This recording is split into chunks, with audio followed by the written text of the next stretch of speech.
may be seated.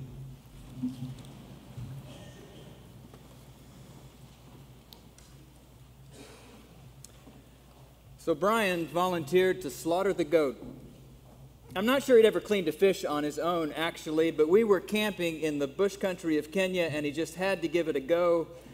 I'll resist any very vivid description of what followed. Suffice it to say, Brian was hilariously unsuccessful, even though two Pokot tribesmen held the goat down, handed him a spear, and pointed to the precise spot on the beast's rib cage where the job could be most humanely done. We were college kids on one of those missionary trips to Africa that may or may not be of much help to the people ostensibly in need. The next day we were back at the job site, working on a small dam where livestock, like the aforementioned goat, could water through the dry summer months. And even though Pokot was 2 languages removed from anything we could understand, when one of the Africans would point at Brian and make 3 weak downward thrusts with an invisible spear, we knew exactly what the men were falling over each other in laughter about. Here's a 20-year-old American who stood nearly a head taller than any of them, and he was incapable of killing so much as a goat. So back to the night of the slaughter. After Brian's failed attempt, the man who had handed the spear to him took it back and dispatched the goat with a merciful efficiency. The fire grew larger as the darkness fell over the Great Rift Valley.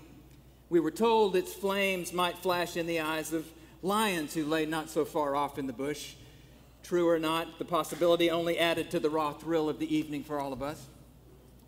And I tell you all this because I want you to have the fullest picture your imagination can muster of the wildly perfect setting for this once-in-a-lifetime meal.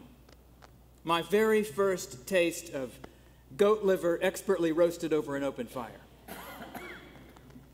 I want the scene to be filled out when I tell you that, unfortunately, the liver of a goat, even on safari in East Africa, is absolutely dreadful stuff.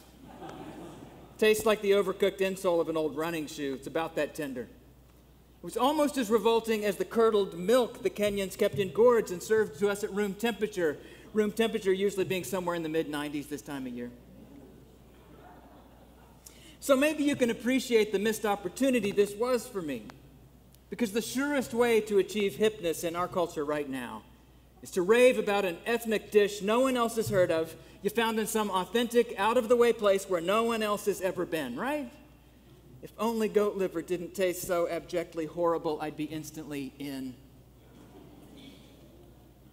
But what a truly strange meal can do, especially one you can't imagine anyone else anywhere in the world actually enjoying, is remind us that our tastes are all culturally informed, all of them, even our taste buds. So much of what we like, we have learned to like, whether from your grandmother or a Wendy's ad or the stoners who hung out behind the gym after school. Let's remember this. Let's remember this about ourselves as we read that strange story in Acts about Peter gaining sudden access to a whole new section of the menu. Now, like most of you, I presume, I come to this story very much as a Gentile. My tastes have been formed by a culture very different from Peter's. So from the time I first heard this story as a child, I assumed Peter's trance was unequivocally good news to him, didn't you? Delectable foods, long forbidden, are suddenly declared good and clean. That four-cornered sheet was laden with things Peter's people never ate, but mine always have, I assumed. I thought he'd be thrilled. He could now order shrimp cocktail and, even better, a big plate of ribs at Memphis in May. But this is another story I think I've been reading from the wrong direction all these years. Look at it again, because here's what Peter says. I saw four-footed animals, beasts of prey, reptiles, and birds of the air. I also heard a voice saying to me, "Get up, Peter, kill and eat."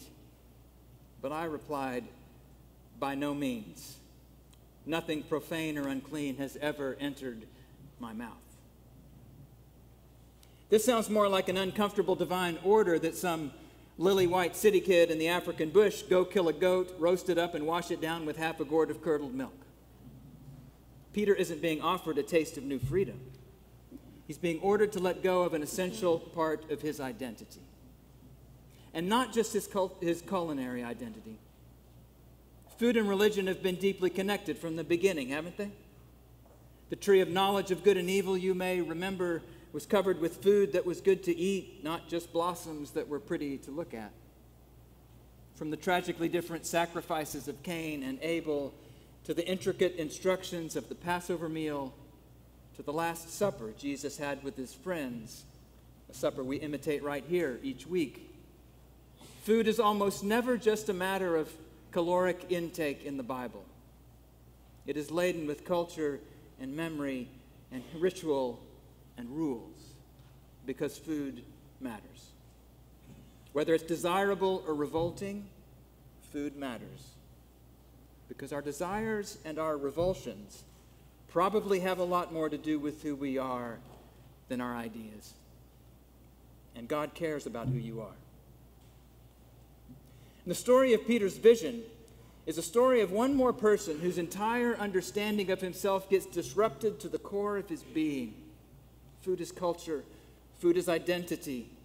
Food is selfhood conveyed through flavor and smell and fellowship and so much more in our lives. And the gift in Peter's learning that for him all foods were clean was not about making the act of eating any simpler. It was about being drawn into communion with people whose ways he was formed to find revolting. It had nothing to do with the reduction of religious demands and everything to do with the more difficult work of reconciliation across the deepest of human divisions and boundaries that God was apparently still somehow doing after the body of Jesus had left the earth. Why would this matter to you and to me? People who've been eating shellfish and pork and cloven-foot beasts that do not chew the cud for generations by now. What's the big deal for us? Well, the big deal is this. If what we call faith stays up in our heads, if we think that what Jesus wants to reform and heal in us are just our polite and reasonable ideas about what's good and beautiful and true, we're just not in the same gospel story. In fact, when the word heart conjures up for me a red emoji on my phone, it might just be time to let it rest for a while as a Christian term for who we are, because God wants to go way deeper down. God still wants to heal our revulsions, or to call us to a reconciled life somewhere out beyond them. God wants to work in those places in us where we can't just get up and decide to feel different about the way things are. It might not be a bridge too far to say God wants to heal the place in me where my gag reflex lives, because that's where any fracture in my relationship with you will almost certainly begin, especially if you're some strange sort of creature who's been formed by a story and a culture and a cuisine I just can't understand. I still haven't developed a taste for the roasted liver of an African goat, but I'm telling you about it 30 years after I tried. Clearly, the strange tastes of these strangers made an impact. The challenge from them and from the story of Peter's trance that I hope God will lodge in my gut is that reminder that our loves and our revulsions will always be imperfect, incomplete, misguided, but they can be made a little more whole over time. Not more whole in our heads, but in our bodies, in our bellies, at a table. Of course, it would be at a table. Hasn't it always been at tables where our laughter and our worries, our incomprehensions and bad tastes all find welcome, that the flesh and blood reconciliation of Jesus begins?